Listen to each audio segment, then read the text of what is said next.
Good morning, everybody. Yay. Everybody got enough caffeine? Love it. Okay. Never enough? All right. Well, we got more out there. I want to welcome you all to Rev.io's 2025 Summit. Yeah. How about that video? Yeah, very nice. Pretty impressive, huh? So welcome. That video reminds us all of what we've been doing with you guys, partnering with you all, getting your feedback, your ideas as we climb step by step, as you saw in that video, to the summit. But we're not done. We're launching to our next journey. And the best news is you all get to come with us. So welcome again. Whether you've been here year after year with us, or this is your first summit, we're all part of a community that we've built to scale smoother and grow faster. So I'd like to also talk about that community and thank our sponsors that help us put this on.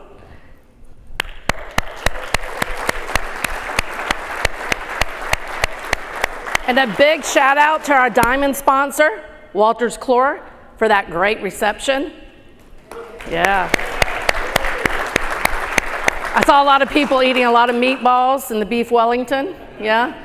Think we did a pretty good hit on the bar as well. So thank you guys for all networking and enjoying that. So as we go, I just want you to know that we are so thankful to have you here. And if you were here last year, you got to see a little sneak peek of our next journey that we launched today of our combined platform. And this week, or this next 2 days, you're going to get to see that platform in action and live. You're also going to get to see a deeper dive into our Ask Rev.io, our AI-powered Rev.io that helps us not only innovate faster, helps us with our reporting and better data analytics that you'll get to take advantage of in our combined platform. So we're really excited about that. But the lineup doesn't stop there. This morning, Rob Ray, our keynote speaker, is going to talk about the IT and telecom convergence. We'll have a full preview of the system as well. We'll also get a deeper dive into how we have leveraged AI to innovate faster and get things to market quicker. So you'll get a little tidbit into that and maybe take some of that back to your companies and be able to leverage that as well. So without further ado, let's kick this thing off officially. I'd like to welcome to the stage our CEO, Brent Maropis.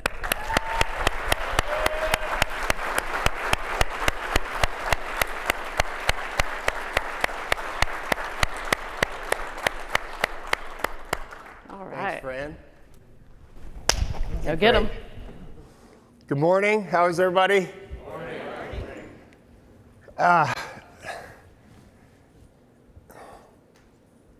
It's an interesting time. I have this in my brain right now. Is like the word is like dichotomy. I'm like, I've never been more excited in my entire career than this year and right now and what's coming in the future and Rev.io and seeing clients that I have known for many years, meeting new ones. It's just thrilling.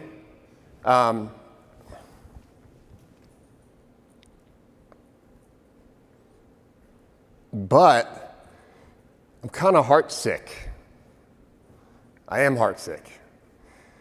Like, been kind of a hard few days, right? And when I love America, and I want everybody to know that. I hope you do too. Love America. America's kind of hurting. And when America is hurting, I was thinking this morning, as I'm trying to write out, like, what do I want to say? And all I can think about is, man, what do we need? What does America need? It needs two things. It needs gratitude and the promise of a better tomorrow. And then I start to feel better. And today is also 9/11. And so I was thinking, like, man, am I so grateful for our veterans, right? and those who serve us and keep us safe. And so I thought that we should start by, if you are a veteran, have a spouse who's a veteran, will you just stand up and can we give those people a round of applause and be grateful for them?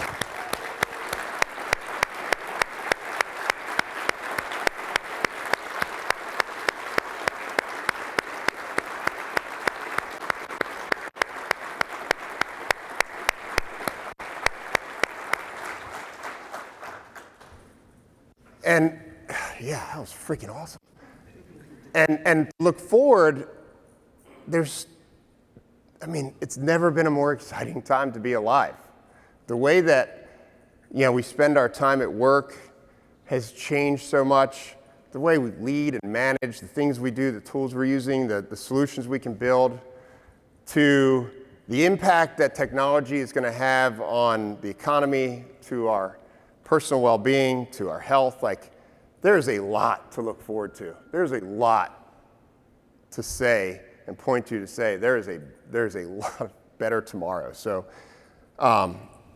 with that said, I want to just focus us on what's a better tomorrow. And as it relates to our careers and being part of what's Rev.io doing, and why do I feel like we're on the path to being so much better. Before I do, I want to say thank you to our marketing team. I walked in here this morning and I was just like, man, is this awesome. They did such a great job. It is so much better than ever before. Our marketing team does this all in-house. The planning starts the day that the summit finishes, and they are doing final adjustments until Fran walked up here.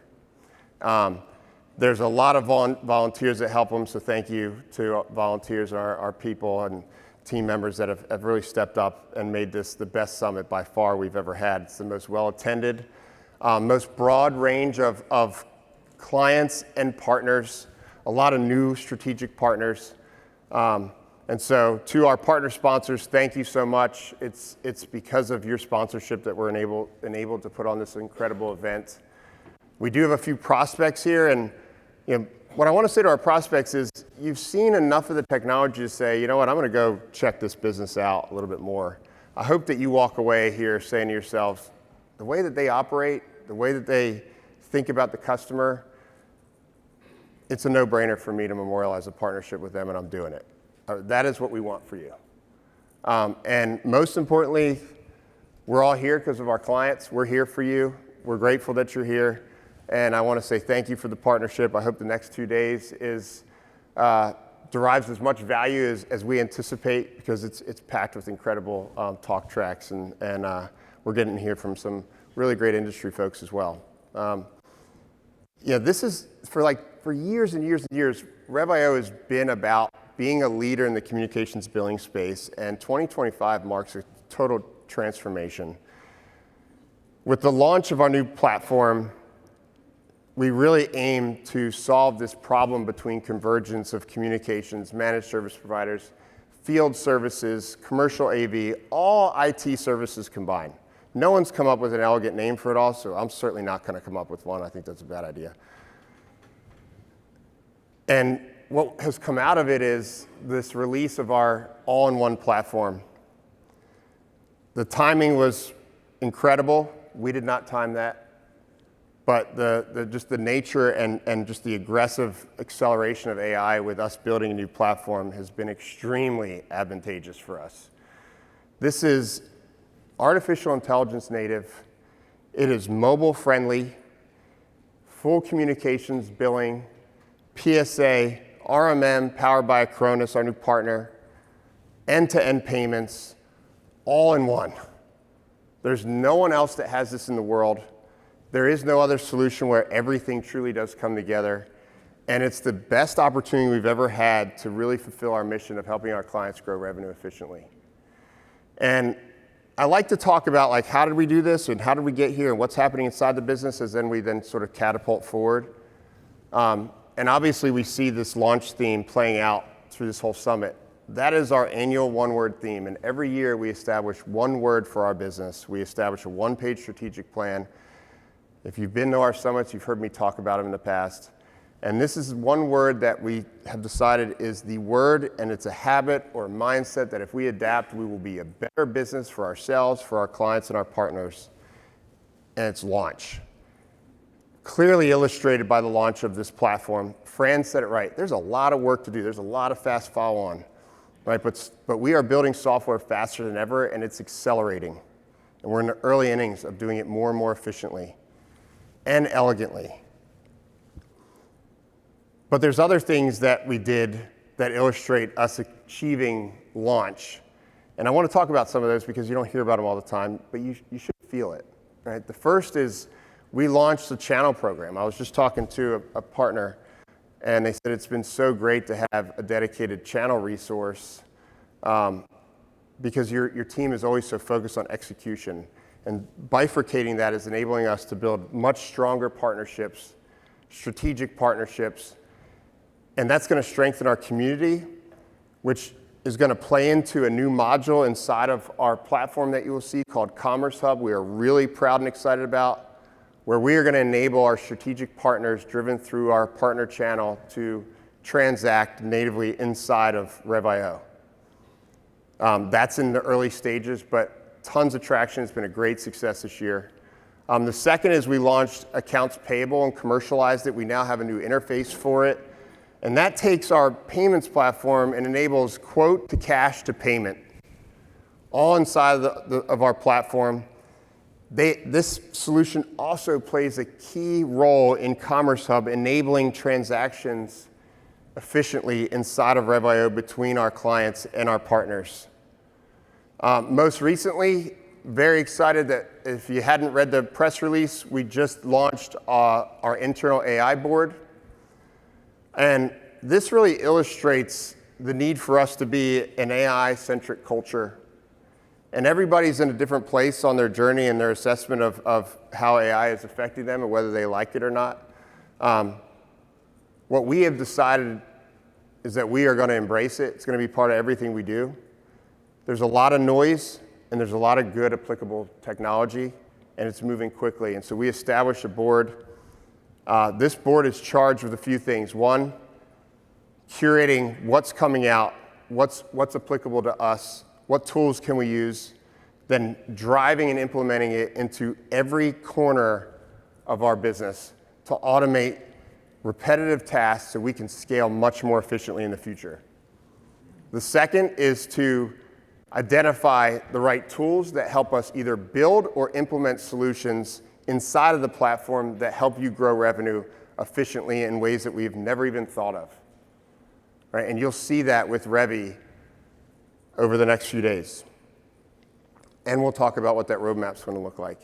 And the third is tools and training to upskill our staff to go faster in the product development lifecycle.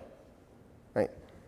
And that will be benchmarked on how can we get a customer idea to a thank you in days, not months or years.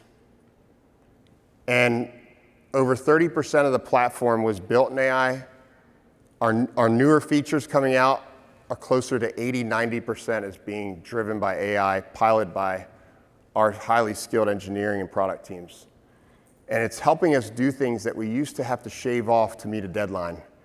And it's so incredible, and that has historically been really frustrating, right? You want to do everything the client wants. You want to do something that's incredible, but sometimes you can't because time matters, right? Now, when we look back in a year or 2 years, the illustration of whether we accomplish launch or not is obviously the platform. You know, these other initiatives are really important and huge for us, but they all sort of feed this new platform. We aim over the next 6 months to really drive enough value that everyone wants to move into it.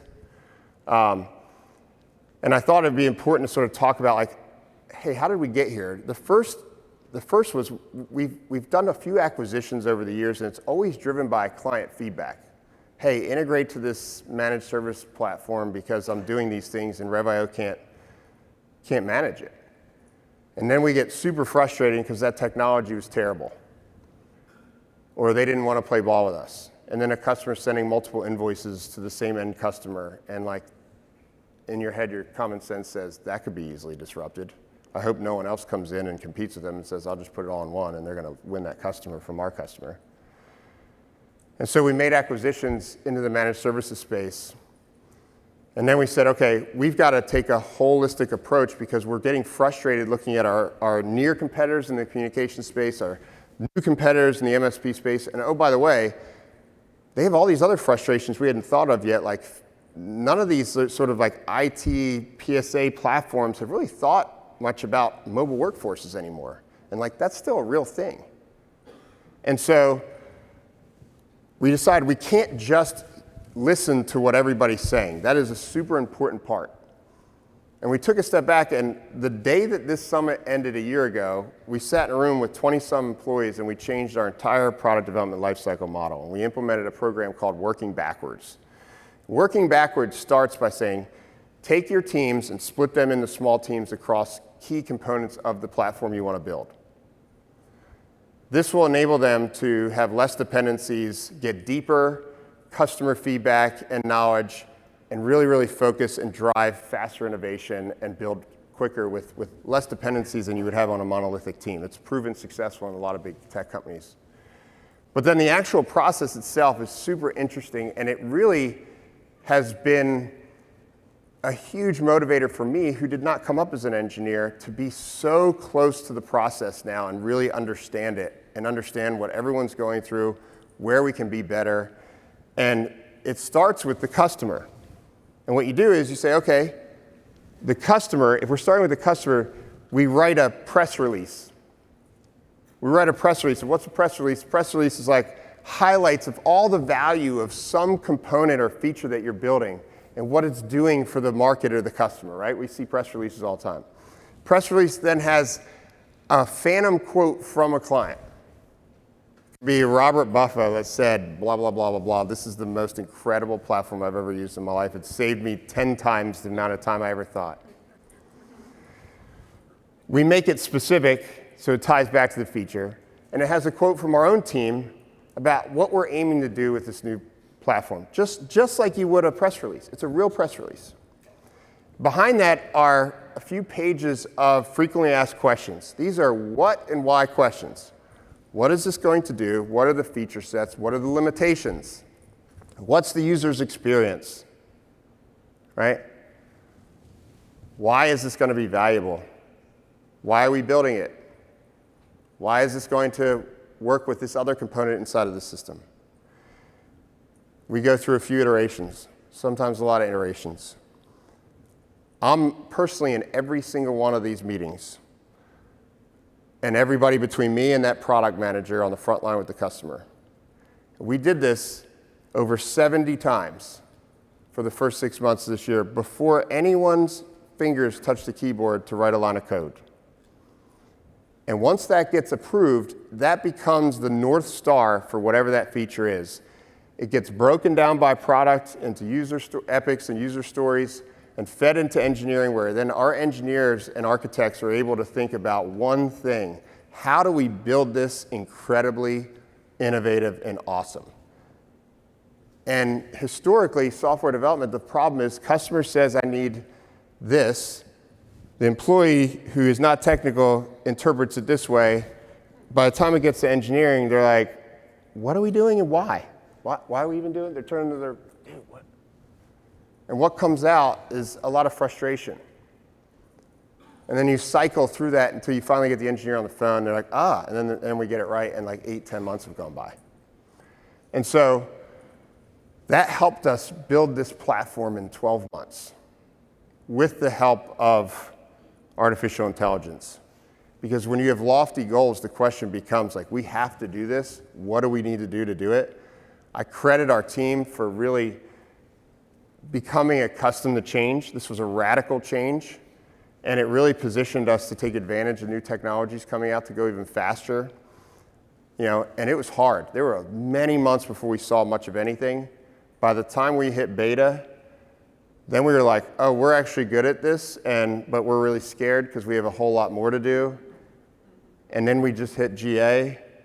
And every other week, we've done a demo in our company where every employee has watched and been tested on the full demo end to end. Everyone has seen it. Everyone has been a part of it. Everyone has been able to give feedback.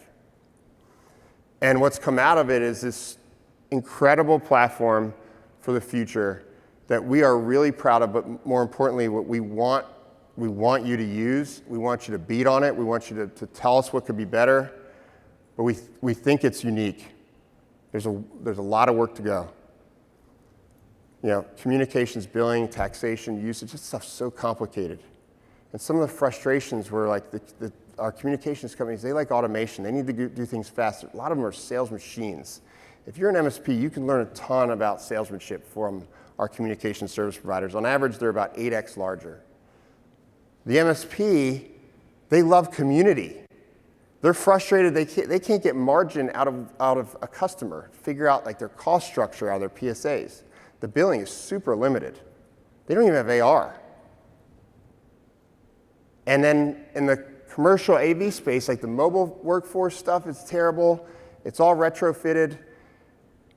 And what we did is we took all this, and because of this working backwards strategy, we fulfilled the feature set we needed in one, but we came up with 2 other modules that I think are really different. And the first is Commerce Hub. I mentioned it a few minutes ago.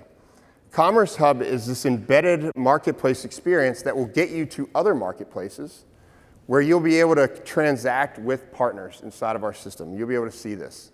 It's freaking awesome. Rob's going to come in a minute. Pax8's going to be one of our earlier partners in it. Because of our channel strategy from the beginning of the year, we have dozens lined up. And all we're going to do is listen to who you guys are buying from and engage them and say, you need to be in marketplace. We also are going to allow services business, consultants, those that help you scale. In the MSP world, I've been so impressed with the number of serial entrepreneurs, and some of them are here, that have built great businesses and then give back by teaching others how to build great businesses. It's awesome. So we want partnerships like that inside of this Commerce Hub.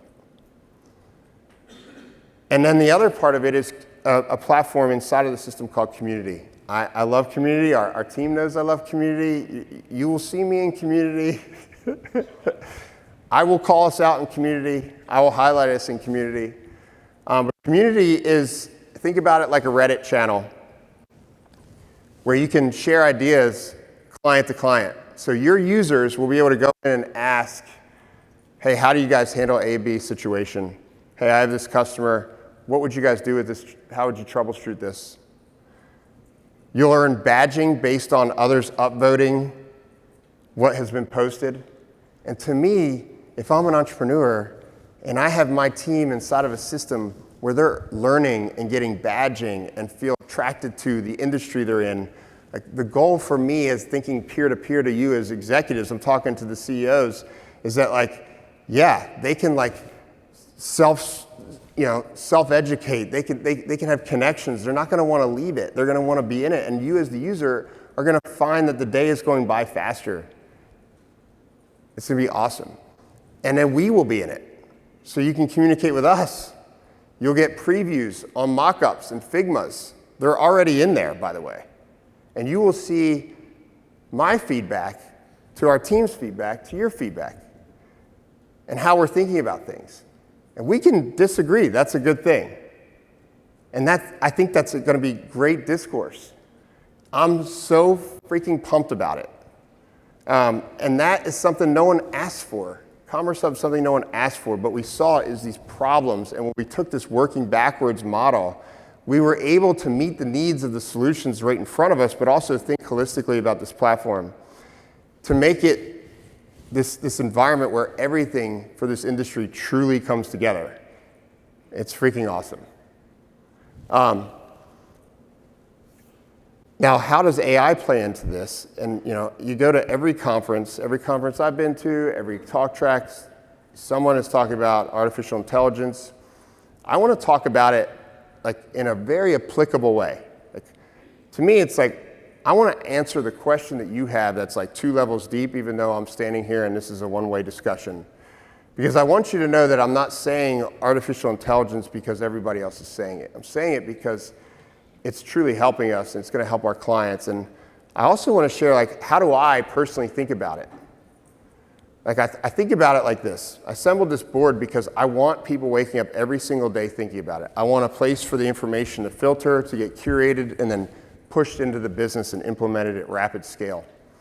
And I want to be in the way of it because I think the greatest challenge is not to actually use the tools because they're accessible to us like they've never been before. Every company that's innovating is in an arms race to put it in our hands. It's incredible. It's, do you know what to do with it? Are you willing to change the behaviors from yesterday to today? And I've always said this for 20-some years of my career. You want evolutions, not revolutions, if you want a good business. And I wish I never freaking said that, but it was true then. It is wrong today. You need to have a culture that is willing to go through revolutions often.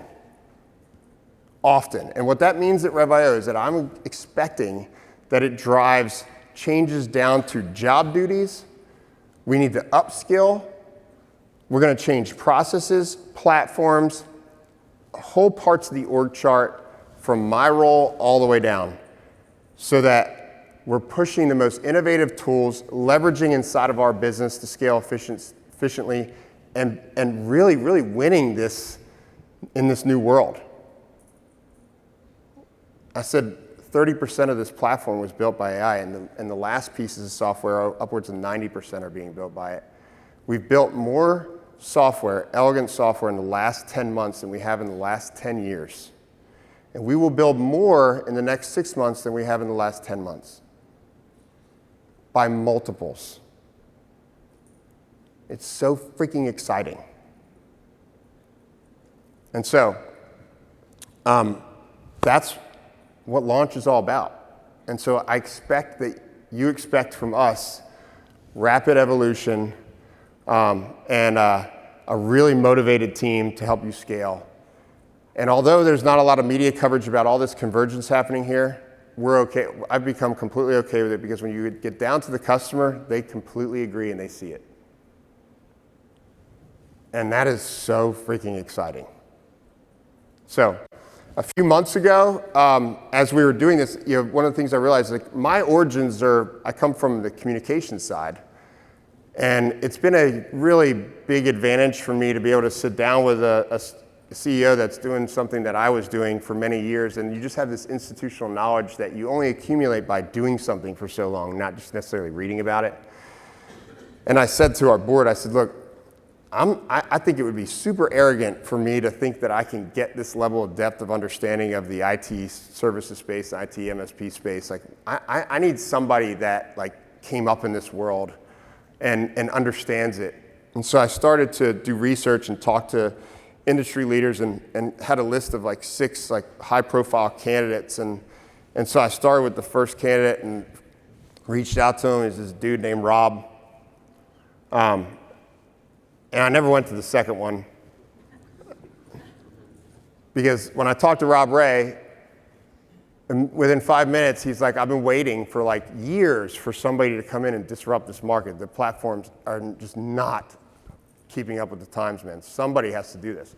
And he's in these forums. He's on these boards, and he's like, I see the frustration. Within 5 minutes, like the shared vision was there. And it turned out he's like this really, really cool, great dude. He's like a really good guy. And that's super important too. I knew some people that knew him.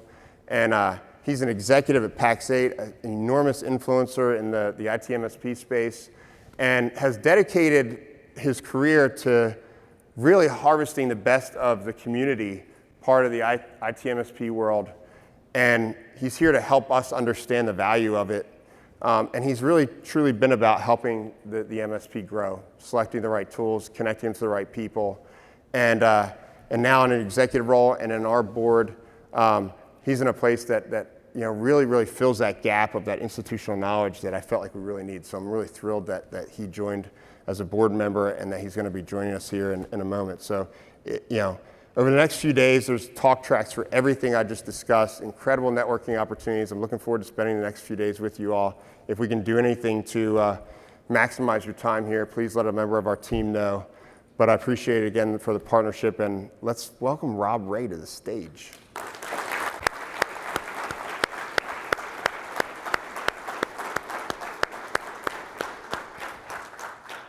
Good morning. Thank you, bud. You got it, buddy. Appreciate it. How is everybody doing today? How many of you are all from Atlanta? Atlanta's like one of the few cities in the world where it takes about an hour to drive 5 miles in any direction. What is that? How is it so bad? Why is it so bad? I came in from the airport and I got into the car and I literally thought I put the wrong address into Uber because it was going to take an hour and a half to get like 10 miles. I'm like, this can't be true.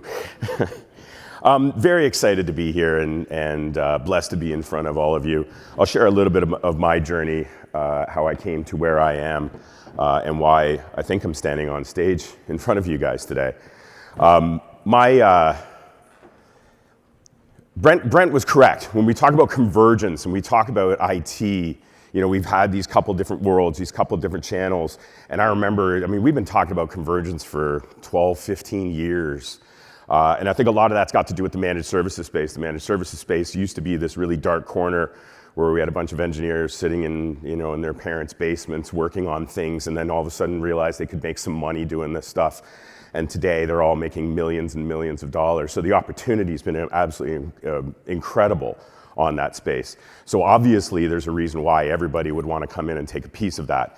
I mean, I'll share with you that when I started my journey, I used to get excited when I ran into an MSP that had a valuation of about $2 million. That was a big deal for us. This year we achieved, or not we, but the industry achieved our first $1 billion MSP.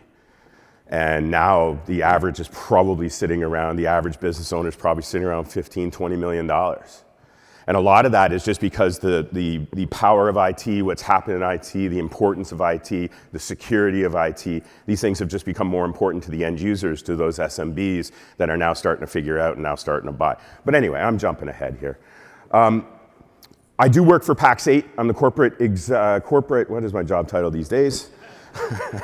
Corporate Vice President of Community and Ecosystems.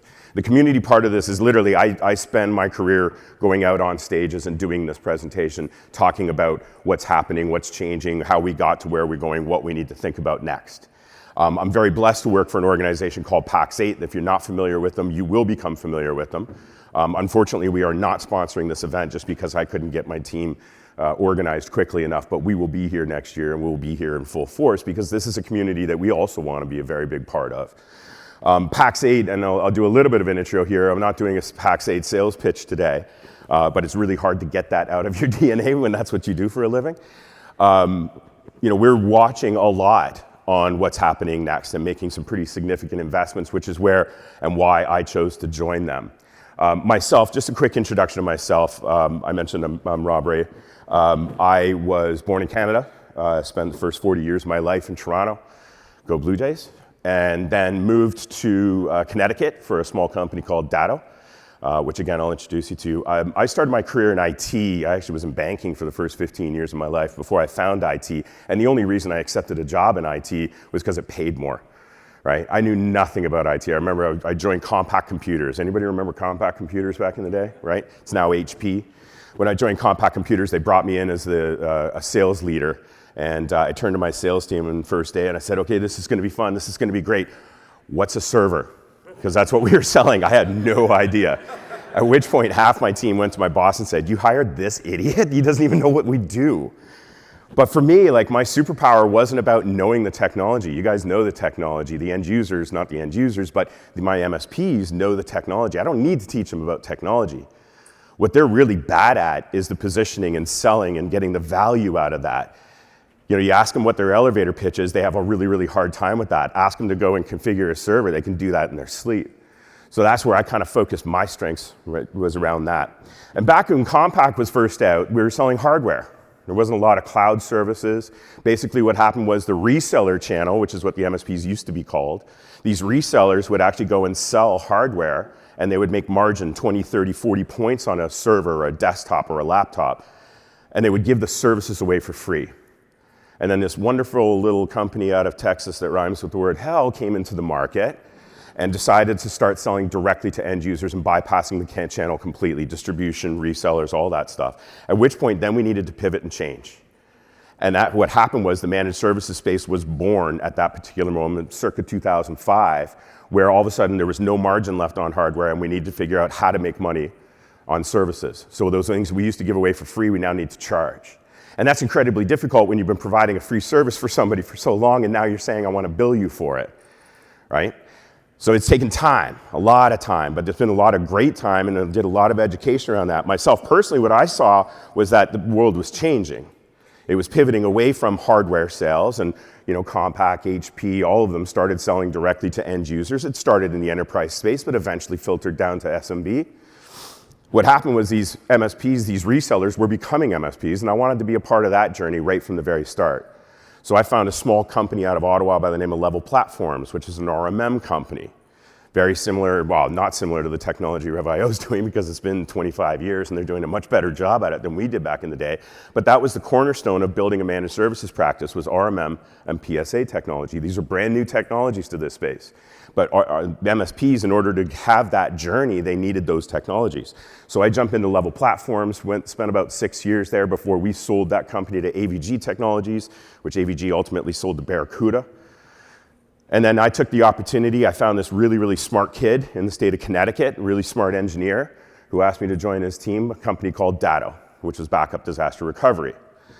When I joined that organization, we were probably doing about $30 million a year, cute little company, right? We started growing very, very quickly, had tons of competition in that space.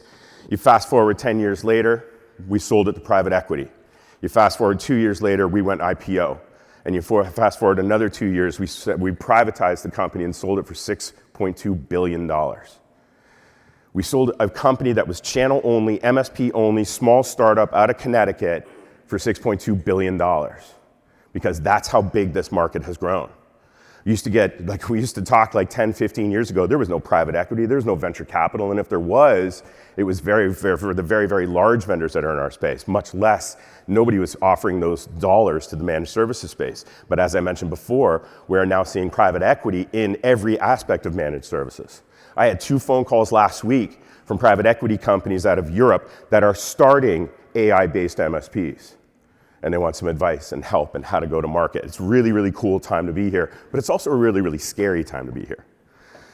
After the acquisition of Datto in 22, I decided I'm either gonna spend the rest of my life staying with this one organization or it's time for another change, and that's when I found Pax8. And Pax8's talking about, Pax8 is distribution. And let's be honest, there's nothing sexy about distribution. You're just selling other people's crap, right? What happened though, was I started talking to our CTO, who is now our CEO, and talk about the vision of what he was looking at and how we wanted game change stuff in this space. So I'm looking at it as a fantastic opportunity to talk about the future and not just trying to sell other people's stuff. And it's really, really super interesting because, as I mentioned before, we've been talking about convergence for 15, 20 years between your space, our space. Hell, the print dealers have been trying to figure out how to keep their revenue streams going for a decade as well. But we haven't seen a lot of that convergence outside of M&A because it's really difficult to start something from scratch, especially if you don't have the connections, the knowledge, the engineers and all that. It takes money to jump in and do these things. Now, we are seeing convergence faster than ever before because of M&A, because people are buying it, because private equity companies are coming down and merging us all to be together because they want all the revenue coming from all of these end user shops. But what's going to happen here is I really honestly do believe, and that's the reason why I joined the team at Rev.io, is because I think that convergence is going to happen much, much faster.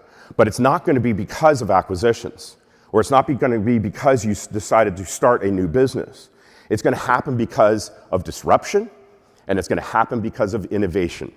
Those are the two things that are coming our way. We are at one of those moments in our space, and I'll dig a little bit deeper into this, but one of those moments in this space right now where the opportunity to not to pivot, but to add, to enhance, to change is here. And technology like AI is going to do that. And I'm going to talk about 2 things specifically. Very quickly, as far as disruption goes, Pax8 came into the marketplace. It's one of the things that I really love about working for this organization is they like just causing crap. They like getting in there and stirring things up. And they looked at the distribution space and said it was broken, at which point then they started saying, we need to fix this. Today, the organization, we have over 47,000 MSPs, managed service providers, that are transacting with us on a day-to-day basis. In 35 different countries, we have offices. That represents 700,000 SMB end user customers, which is 22 million endpoints that we're doing today. So we disrupted that market by coming in and focusing exclusively on the channel, exclusively on managed service providers, and we still continue to do that today. We also focused exclusively on cloud, because we knew cloud was the newest technology and everybody was moving away from it. So if you look at all the old traditional disties in our space, great at pick, pack, ship, massive warehouses. Hell, one of the largest companies actually has a plant here in Atlanta. When they built that plant, they actually had to build it factoring in the curvature of the earth. It is that big. You don't need that stuff with cloud. That's expensive. So we pivoted, changed, and started doing that. In 2023, we started seeing some buyer disruption, the way in which your end users buy, and I'm sure you guys are seeing this today as well. And that is marketplaces. The way in which our end users are consuming technology, the way in which we engage with them, the way they want to engage with us is completely changing to marketplaces. Now, marketplace is going to be a nice little catchphrase that you guys are going to start seeing from everybody. It's kind of like when we started calling the cloud, but the cloud has been around forever. We just didn't call it the cloud. This is what's going to happen to this part of the ecosystem in this change. Why is it happening? Well, there's two reasons why everybody is now moving towards our marketplace. Now, when I say marketplace, I want you to think of things like Amazon, right? We use all these things in our personal lives. Our B2B transactions aren't necessarily there. But what's happening is marketplace transactions, whether it's B2B or B2C, is actually going to be happening at an accelerated rate. We're anticipating that marketplace transactions will reach $47 trillion. This is overall spending, not IT. But overall spending will be $47 trillion globally because people like it. And I want you to think about your own personal lives. 2020, we all went through the pandemic. And the way in which we consume things pre-pandemic is completely different than the way we consume things today. We used to go into stores, we used to talk to salespeople, we used to do all those types of things. And then we got forced to not do those things globally, everyone around the world. So now all of a sudden we're all sitting at home trying to figure out how the hell am I going to buy something that I used to go to the grocery store for, or I used to go to the Home Depot for. So we started going online and doing these things. Now what happens is these organizations start investing on their online presence and made it so damn good that when we finally opened up and we were allowed to leave our homes again, we didn't want to go back. I don't know about you guys. I went into a Home Depot for the first time probably in a couple of years. It was miserable. I used to enjoy that. It's absolutely miserable. Shelves are messy. There's no one there to help you, all those types of things. Because they've invested so much in their platform online, I can get a bag of rocks delivered to my house in 30 minutes. Why do I want to do that rather than drive 40 to go there and then get lost in their store that's messy? So we went this and we started looking and we started working this way, and everything is beautiful. I have 4 daughters, okay? All Gen Zers, all massive pains in the ass. And what happens is, when I was in Canada, they were all born in Canada with me, and we immigrated to the United States. I had a 2011 Dodge Ram, okay? Beautiful truck. All 4 of them learned how to drive with this truck. So you can imagine the amount of dents and rust and all the crap that's happened to this truck. I'm pretty sure every stop sign and tree in the state of Connecticut's been hit by this truck with my 4 daughters learning how to drive. So what happens is this truck is now starting to break down. The girls have left the house, and I need another vehicle because I'm not letting them drive mine. I need another vehicle for them when they come home so they can actually go and do this. So what do? What would you do? You go to a dealership. You go there and you talk to a sales rep. You try to get the best deal for your truck, and you give them another deal for another one that you're actually buying. And by the way, I love doing that. When I actually go and buy cars, I schedule like 2 days off work. I pack myself a lunch, and I say to the wife, I'll see you in 3 days. Because this guy's going to cry before I walk out of this place, at which point I know I got a good deal, right? But then you get out of there and you realize, did I get a good deal? He sold me what was on the lot, right? He sold me what he was going to make the most amount of commission on. I don't know if I got a good deal. You always said buyers are good as soon as you get out of there, and then you start looking at, online to see if you got a good deal and stuff. So I need to sell it. We're in the middle of the pandemic. What do? I found Carvana. Anybody use Carvana yet? The thought of buying a vehicle that you have not test driven is scary for a lot of us because we haven't done those types of things before. So what I did was let's see what this is all about. right? I took pictures of the truck. I was completely transparent, scratches, dents, rust, all that stuff, threw it online. Within 5 minutes, I got an offer on that truck more than I anticipated I would get for it. Now here's the thing, I bought that truck in Canada. In Canada, we use kilometers. There is no way to convert the dashboard from kilometers to miles. I live in the United States now. So I even said to them, I said, are you sure you want this truck? It's in kilometers. And they're like, yeah, no problem. I'm like, kilometers, you know what that is, right? I want to make sure, I want to be completely transparent. They're like, yeah, no problem. So I sold that truck. I could see what the value I was going to get from all the other trucks that were posted in the United States. Tens of thousands of them were out there. I could see that I was getting a good deal for what I thought was a really crappy truck. And then I went and bought one from them as well, shipped up from Philadelphia or something like that. But again, I could see other users. I could see all the other vehicles out there, and I know I got a good deal. The only human being that I engaged with through the entire process was the guy that came to drop off the new vehicle and take the old one away.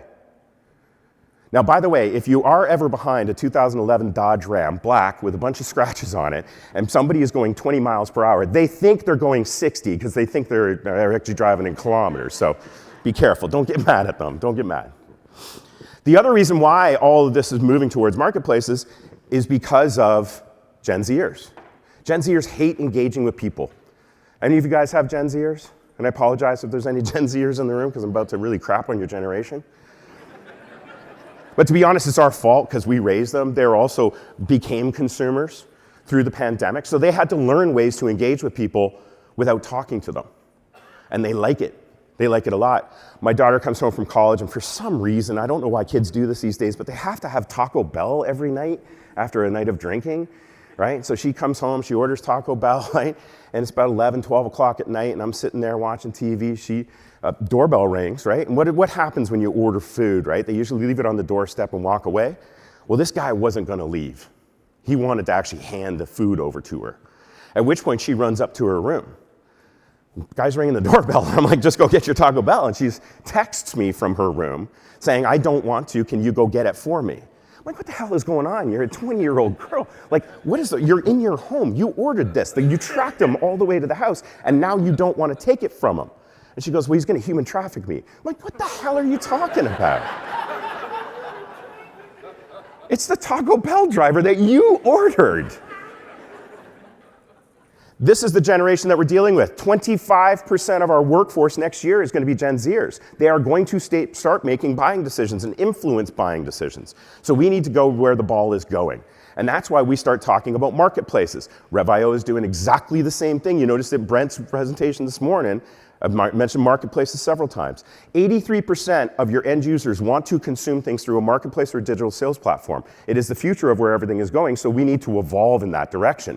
We need to figure that out. Now, to give you just a little example, a little taste of what a marketplace is versus the traditional way, and what we're doing from an SMB tech perspective, is that leveraging AI, we have an incredible amount of data. We all have an incredible amount of data, but we're not harnessing the data. That's where AI becomes this game changer. Right? And PSA and RMM technologies are exactly the same. That's all it does is farm data. So what happens is you've developed these AI tools into these actual technologies, and we see a lot of organizations, Rev.io completely similar, where they're actually leveraging AI to help harness that technology. So we do things like what's called an Opportunity Explorer, where I can actually have AI identify upsell opportunities through the platform. RMMs and PSAs are exactly the same thing. So we're not just talking about technology being easier and faster and sexier, we got to figure this out. We're talking about the opportunity to sell more and sell better. We launched this last year, and 20% of our customers have really started using it, managed service providers. Already half of them have found an upsell opportunity they didn't even know existed. So then let's talk about your actual end users, because they want to consume things in a buyerless journey. Let's be honest, okay? We're all here at this conference. You're going to walk out there to the 30, 40 vendors that are out there. You're going to hand your business cards out, potentially. They're going to scan your QR codes, all those types of things. And come Monday morning, you're going to get a phone call from every single one of those vendors asking you to get on a demo. Who's excited about that? Come on, there's always one guy in the room that says, I am. It's not true. right? Instead, what are you going to do? You're going to actually go and talk to your friends, you're going to talk to your peers, you're going to talk to your coworkers, you're going to talk to other organizations, you're going to do some research online. You know that old adage about marketing where it takes like 5 to 7 times to touch a prospect before they will actually buy something from you, or it's 7 to 9 or something like that? That number's changed. It's now closer to 20 to 30. And that's because people can go online and listen to podcasts and do research and go to god-awful places like Reddit to actually do and talk to other people to get suggestions before they will actually call you. So we need to bring that platform to them in order for them to feel like they are in this salesperson-less journey that they're actually on. Now, it's not everybody. There are still some people that want to talk to you, but this is definitely where the ball is going. So we do something called storefronts, where we actually have our MSP partners now can actually create their own marketplace on their own websites and create that experience where their end users can come in and shop and walk around and put stuff in a basket and do some research and look at star ratings and all those types of things, put it into their basket and even potentially buy it without even talking to you. How awesome is that? The great part about it is what we're doing in the back end is we actually have the ability to give this information to all the MSPs where we can tell you this end user customer, this prospect came into your site, spent this amount of time on this, spent this amount of time on this, downloaded this document, put something in their basket, then exited. Very similar to the Amazon experience. You put something in your cart in an eBay or an Amazon and you don't buy it, you are getting an email from them to say you left something behind. Your Alexa is going to remind you that you left something in your cart. That's what we need to do from a B2B perspective, especially in the small business space. So because now we can give analytics to our actual MSP customers on what is happening, you can now have more targeted, easier, better conversations with your end users rather than the spray and pray method of saying, hey, here's all the services and products I provide. Which one do you want? I know you were in there looking at this and buying this, or potentially interested in buying this. So let's talk about this. That's what's happening in our space. That's what AI is going to change. PSA and RMM are going to be the cornerstones for all of this type of technology, because we're the only ones that have all that data. 2025, we game changed it again. Let's talk about AI. So we talked about how buyers are going to change the way in which they consume things. We got to be ready for that. AI is going to change the way in which people consume and what they consume, and the opportunity for all of us. So remember I mentioned convergence? This is that disruption moment where we actually can leverage technology and innovation for that convergence. Because this is a game changer that's going to level set the field. We're all going to be back at the start. Now, John Oliver, comedian, said a line that really resonated with me a couple years ago. He said that AI is going to do to white-collar jobs what the Industrial Revolution did to blue-collar jobs. So let's think about 100, 150, 200 years ago.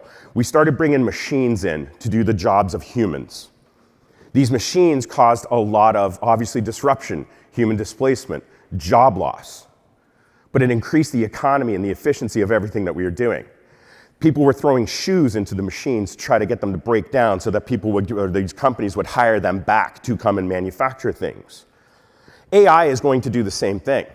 And there's a lot of reasons to be scared of that.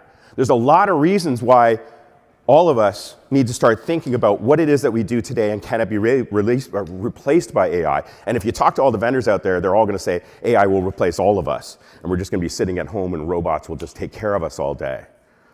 The other problem, too, is that the end users, we're in technology, the end user's knowledge of AI is only what they see in Hollywood movies. We need to be prepared and ready to have that conversation so that we can talk about the relevance to them, both from a business perspective, but also as individuals. Microsoft messaging, when they first started talking about AI, talked about human displacement. What a horrible word. Human displacement to tens of millions, hundreds of millions of jobs are going to get lost because of human displacement. Bill Gates, who got interviewed about 3 days ago, said exactly the same thing. But if we use the Industrial Revolution as an example, those human beings actually found other things to do. The British government, by the way, I found this out as a fun fact, released an act in 1812, I want to say, called the Frame Breaking Act, that if you actually damaged a machine, it was punishable by death. Let's hope we don't go that route with AI, right? But history is going to repeat itself. So let's lean into it rather than run away from it. Let's find the opportunity that is going to be out there. Instead of worrying about if the machine is going to replace myself, let's go figure out how to fix the machines, monitor the machines, take care of the machines, manage the machines, build more machines. That's what AI is going to do. And we, all of us in this room, are at the forefront of that, not just in building, but in actually managing. The education part of this, guiding your end users on this journey. We got to lean into this because there is no level of expertise out there right now other than Hollywood and weird news articles that talk about robots. So our entire community are going to be those ones that need to go and fix these machines.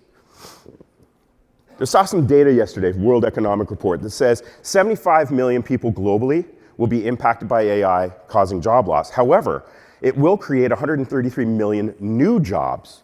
That's a net gain of employees.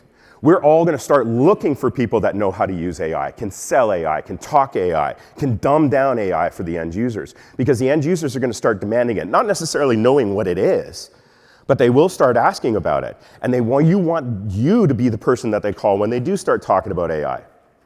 Here's the other beautiful part about this. We are feeding ourselves. The total addressable market for SMB tech is actually higher than the total addressable market for enterprise tech. Let me say that again. There is more opportunity in small, medium business, technology, more sales opportunities, more dollars to be had than there is in enterprise for the first time ever. SMBs, and I do believe this is a result of the pandemic, people started their own businesses. And what's going to happen to those 75 million people they're forecasting are going to lose jobs? They're going to go start businesses, small businesses. The whole idea of building a company to get tens of thousands of people in buildings all over the world is antiquated. We actually think that there will be a $1 billion one-man shop at some point in time, because you can leverage technology to build all these things. So these people that are losing their jobs will start businesses. Those businesses need IT and tech support. Where are they going to go? Us. So we are feeding ourselves through this, right? More businesses are being created, and we're already starting to see the economic impact as a result. This is called the idea economy. This is what's happening next. And we lean into this now, we're going to win. So let me introduce you to a new term. It's called managed intelligence. In the MSP space, there's certain revenue streams that you have within your stack. You sell cloud technology, SaaS technology, even hardware still to some extent. You have cybersecurity as a revenue stream. AI will be your revenue stream. And I'll show you what I'm thinking the AI revenue stream will look like. That AI revenue stream is going to be called managed intelligence. So when we're out there talking to our end users and what it is that you actually do, I sell AI. I sell AI through managed intelligence. That framing will actually work so people understand it. So let's, again, history repeats itself. I stole this from Jay McBain, who's an analyst here in our space. Phenomenal presenter, okay? He talks about the history of technology, and some of these logos will be familiar. But some of the technology that you guys are selling and working with today will not be around in 5 years. You're going to pivot, you're going to change, you're going to move to something else. So let's take a look at history moments here. In 1981, Bill Gates Bill Gates. Yeah, Bill Gates. Yeah, Bill Gates, all right. Bill Gates was, I usually mention him only once in my presentation, I've already talked about him a lot. He was talking about a PC in every home and a PC in every business in 1981. Nobody believed it, right? These things were for governments. And imagine if you actually had a conversation with him and leaned into that, really leaned into his vision and focus. You would not be sitting in this room right now. You'd be sitting on your private island somewhere. Same thing happened with cloud. Satya Nadella and Microsoft and Serge were all talking about cloud in 2002. We live what I call the technology poverty line. We live underneath it in the SMB space. Because generally what happens is these technologies, these ideas, they come right directly out. They're too expensive. They're too big. They go to enterprise. And then we wait until it gets commoditized so they finally start paying attention to us, and then it comes down into the SMB space. Generally, we don't get it for a number of years. Cloud technology was available, has been available forever, but it coined cloud in 2002. But we didn't actually start selling it in our space as a thing until 2007. Even to this day, we still see hardware out there. We're still trying to tell people put it in the cloud. Cybersecurity is no different. Kevin Mitnick was talking about ransomware in 2014. We didn't start talking about ransomware with our end users until 2018 because nobody thought ransomware or cyber attacks or data theft was going to happen in the SMB space because we're too small. They're never going to find us. Nobody cares about us. Rampant. And it's been the greatest thing that's ever happened to us from a business perspective. We're making more money than ever before as a result of these things. AI is no different, my friends. AI is happening now, but here's the game-changing part of AI. AI is not built just for enterprise. We don't have to wait for enterprise to play around with it and then it comes to our space. We can lead with AI. If you think about AI applications and trying to sell AI, think about efficiencies, productivity. That's what SMBs need now. They don't want to hire more people. They can't afford to necessarily. They want to leverage technology to be able to increase their revenue streams without the overall expense of hiring people. So now we're game-changing stuff. We're not just talking about selling them tech. We're now talking about selling them revenue generation. We're no longer solution providers. We are solution consultants. And it's going to change every aspect of what we are doing in our businesses today. So let's do a little bit of a forward look. We're making some pretty significant bets. And it's not just us at Pax8. It is the private equity firms. Billions of dollars are going to be spent on this. So I think there's some safe bets, because there's one thing about PE firms, they don't lose money. They love making money, and they will push it to the point where they will make more money as a result. So this is where we need to continue to push towards this managed intelligence and be at the center of it. What we're talking and what we're coining it is the agentic inflection point. This is the moment where we all have to start talking about AI. I want all of you to task yourselves, task your teams, with calling your end users and having an AI conversation. You're like, what the hell am I going to talk about? I don't know yet. The technology's not there. I don't have a service. I don't have anything priced. I haven't thought about how I'm going to position this. That's not the point. The point is to start talking to your end users about AI, and they probably will shut you down and not have a conversation with you because they're more confused than we are. But the key is that when they do make that decision and say, I need AI, because I was at a party and Joe, who runs this company over here, mentioned that AI's changed his business. I need AI. And you're going to be the ones they call, because you're the ones that introduced it and said, I am going to be ready when you are. So challenge you to have this. And I'm going to give you a report. It is a Pax8 report, but it is actually a forecast of what we're looking at and what we're predicting the managed services space will look like as far as AI goes. Not a sales pitch. I'm not getting your information. You don't have to register for it. You're not going to call from any of my salespeople, I promise. But I want to give it to you because it's an incredibly comprehensive report that is flying through the industry right now. And people are using it as kind of the playbook as to what we can have and how we can talk. So I'm going to share that with you. But there are things in our businesses that we need to look at. We have to look at how our businesses are going to transform. Your business will change. And I don't think anybody in this room will argue with me that in the next 3 to 5 years, our businesses will be completely different than they are right now. That's how fast AI is coming. That's how fast AI will change. Your end users are the same. We need to talk about this transformation. We need to be the guides for the end users. We need to start looking at vendors that are more interesting and that are incorporating AI into their technologies and how they're doing it and how it's going to help you. The way in which you buy technology is going to change. And I'm not just talking about marketplaces where you buy your journey. I'm talking about just even sussing out what you need in your toolbox to be able to go and sell. This is the part that I'm most bullish on, is you are not going to be just fixing stuff. You are not going to be just providing stuff. You are going to be building stuff. AI allows you to go in there and customize this technology, this solution, this offering to your end user based on their individual needs, whether it's departments within their company, whether it's the industry that you actually serve, whether it's your entire base. You will be building agents, all of you. The vendors in this space will be providing the ability for you to build agents, but you will be the builders. What that does is two things. A, increases the value of what you do and therefore the revenue that you generate. And B, creates ultimate stickiness, and your end user will never leave you because they'll be terrified that nobody's going to be able to do it as well as you do.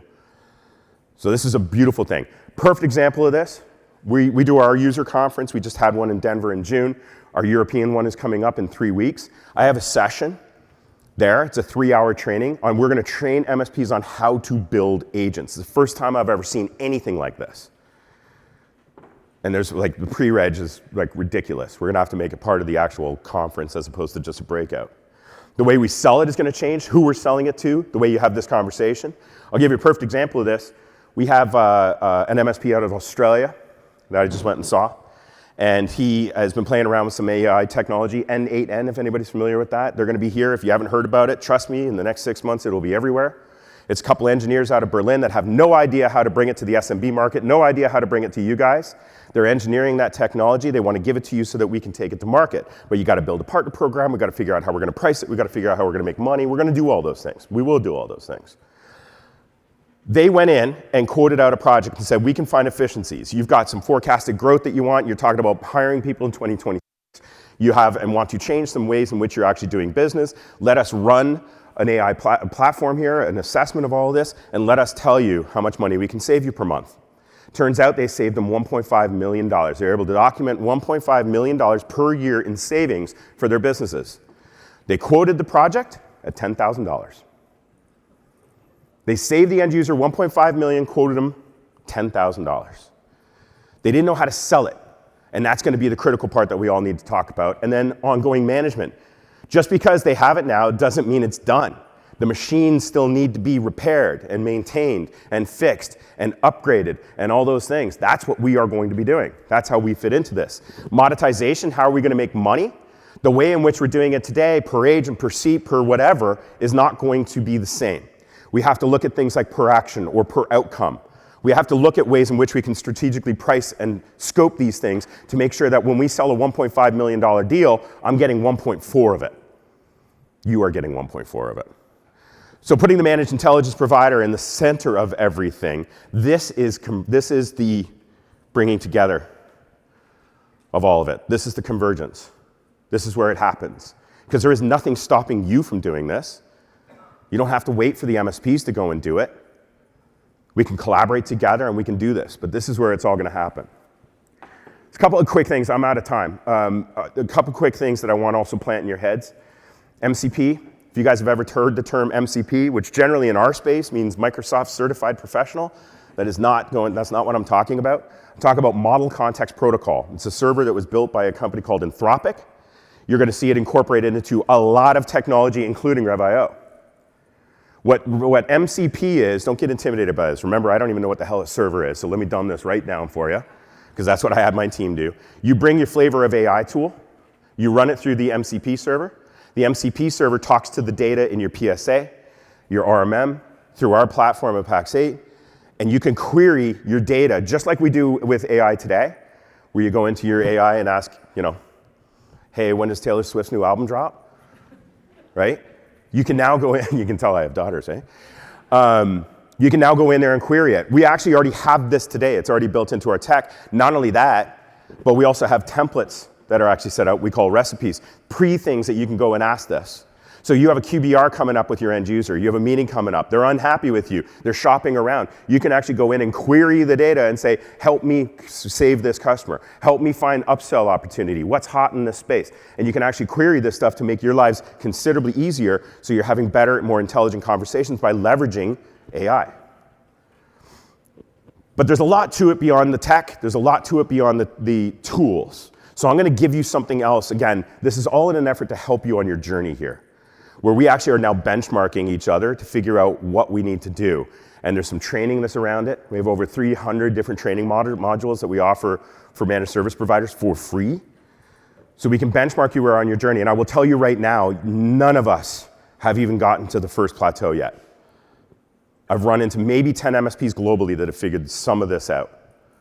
So I do want to give this to you, and I'll put this back up, but there's a couple QR codes here if you guys are interested. Otherwise, hit me up on LinkedIn and I'll send you the report. But it's an incredibly comprehensive report. What I'm going to challenge you to do is take it. It's an idea creator. It's a conversation starter, right? I'm going to ask you to send it to your teams and ask them to come up with a plan. How is your job going to change? How is my life going to change? How is our business going to change? And tell me what we need to do to be leveraging technology, AI, those types of things. Because we are at the start of this journey, but we have to start talking about the journey. We can't wait for it to come. The second one is the benchmarking tool. It'll help you understand where you are on that journey versus people just like you. So it'll give you a little bit of comfort into the fact that we're all just getting started here. And then it'll recommend some training if that's what you want. So, game-changing.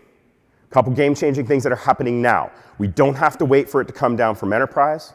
We can do this now. We don't have to wait for M&A, go buy an MSP, merge with an MSP, work with an MSP. You don't have to do those things. We can actually start talking about this technology today.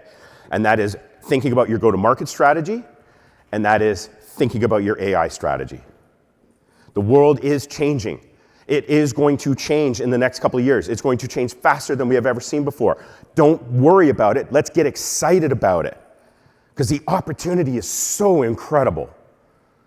I'm old. I'm scared. I want to retire, but I'm not leaving until I get as much money out of this as I possibly can. You should be thinking exactly the same thing. Together, we can all do this, leveraging technology, leveraging Rev.io, leveraging PSAs, RMMs, marketplaces, all that. The technology is coming and it's going to be there. With that, ladies and gentlemen, I'll throw the QR codes back up in a moment, but I will say thank you very much.